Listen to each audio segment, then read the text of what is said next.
This is lecture number 39 in the FOA series of lectures on fiber optics. In this lecture, we're going to talk about maintaining fiber optic cable plants.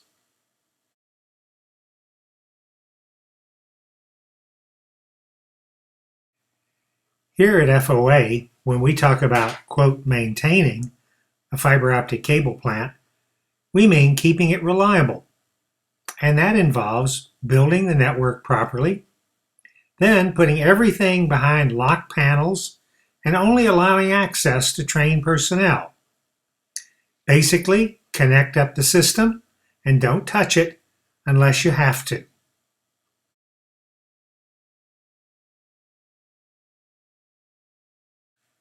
Some people think fiber optic networks need periodic maintenance, like their cars. But fiber optic networks are not like cars. They have no moving parts. They don't need periodic maintenance like mechanical things because they don't wear out. The problems with operation of a fiber optic network are generally due to damage to the cable plant or problems with the electronics.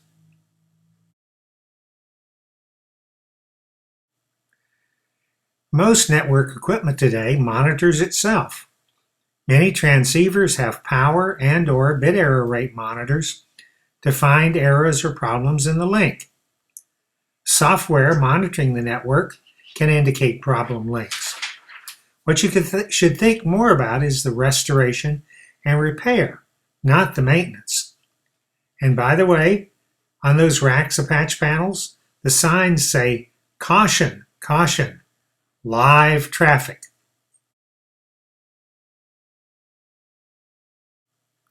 Inspection during operation can be bad. Inspecting and cleaning connectors requires shutting down a link. Checking loss or transceiver power also requires shutting down a link. And testing spare fibers gives little useful information. For those times when you do need to do work on a network that's still alive, it's often done very late at night, after hours, when traffic is light.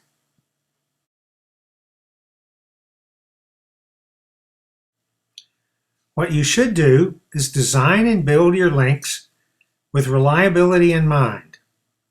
Think about reliability when you're installing cables or splicing and terminating the cables, when you're inspecting the systems and testing and documenting, which is the most important part of the process. And of course, prepare for the worst, because if you ever have to do a restoration, you need to be prepared.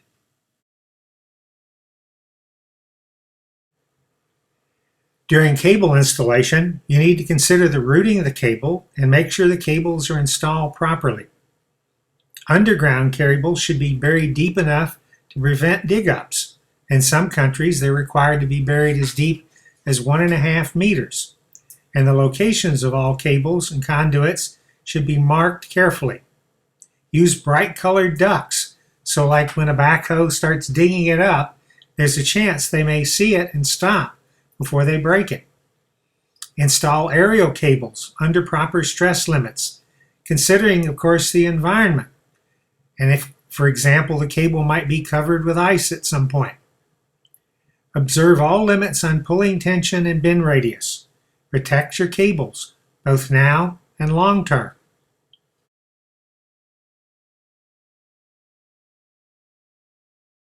When splicing, it's important to very carefully do the splices correctly, check them, and then dress the splice closures properly. Make sure that all of the fibers and all of the buffer tubes inside the closure follow normal bend radius requirements and are carefully positioned so that opening and closing the closure will not damage the cables. Ensure splice closures are sealed. Pressure test them. Water in splice closures is one of the biggest problems of unreliability. And if you think some of the cables or fibers in the closure may have bend radius problems, check them with a VFL or an OTDR to see if there's higher loss that indicates a problem.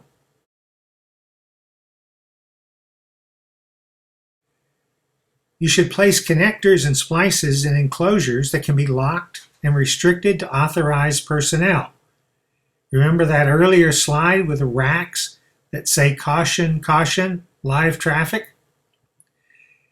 Another thing is to make sure indoor closures are dust-proof. Dust is a problem indoors, just like moisture is a problem outdoors in most environments. So make sure the closures that you use and the patch panels and the boxes and the racks are all sealed to prevent dust from entering.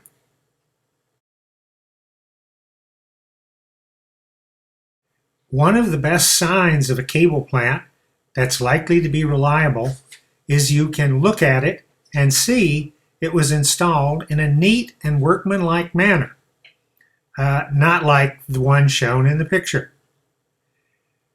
The way the cable plant looks is a big indication of the care taken in the installation and is the best indicator of the future reliability of the network. Dirt on connectors is one of the biggest problems in fiber optics. Connectors should always be inspected and cleaned before connecting, either to other connectors or to active equipment. You can watch the FOA videos on YouTube about cleaning and inspecting. When you do cleaning and inspecting, you may have to do it several times until you get a perfectly clean in-face on the connector. You need to clean both connectors and mating adapters. If you're working on a patch panel with a connector inside an adapter behind the panel, you can get special cleaning facilities to go into those adapters and clean them. And likewise, clean transceiver ports. Remember, dust is your number one enemy.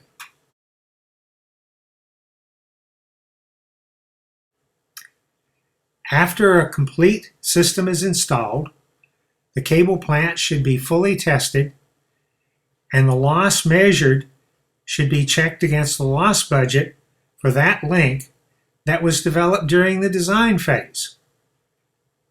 An insertion loss test set will give you the loss of the link, and OTDRs and visual fault locators can be used to find problems.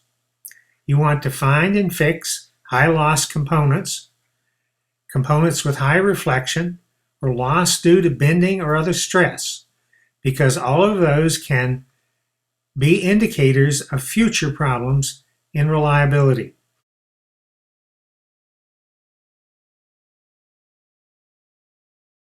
We cannot emphasize enough the value of documentation.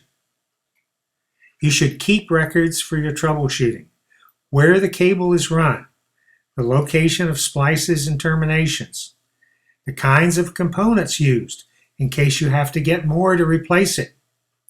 The loss in OTDR data will tell you what the loss was when it was installed and can be used for comparing to data when you're trying to find a problem. Keep the documentation, keep it up to date, make sure the right people have copies of it and know what it means. And of course, the astute network owner prepares for the worst case. We all know accidents happen.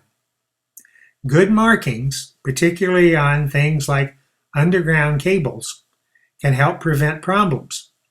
Or, like the cables in the pictures, which are not buried deep enough, shortcutting on the depth of buried cable will almost always lead to potential problems.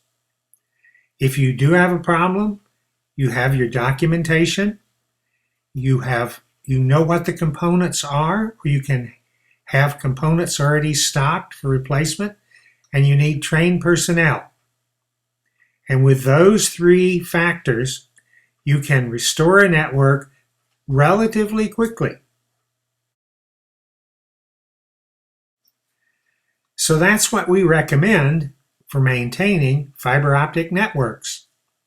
Build it properly, put everything behind locked panels, and only allow access by trained personnel. Then connect up the system and use it.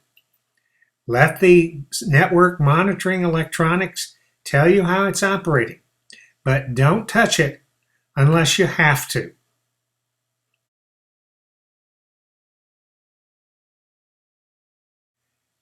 The FOA has lots of online technical information, which will help you design, install, operate, and restore fiber optic networks. There's the FOA guide with about 1,000 pages of technical data, FiberU with free online self-study training, and of course our YouTube channel that you're on now. You can use the FOA website for all the technical information and, like many other people do, email us with questions.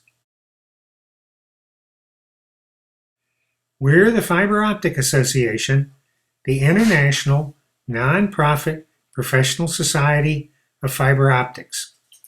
We're chartered to promote professionalism in fiber optics through education, certification, and standards.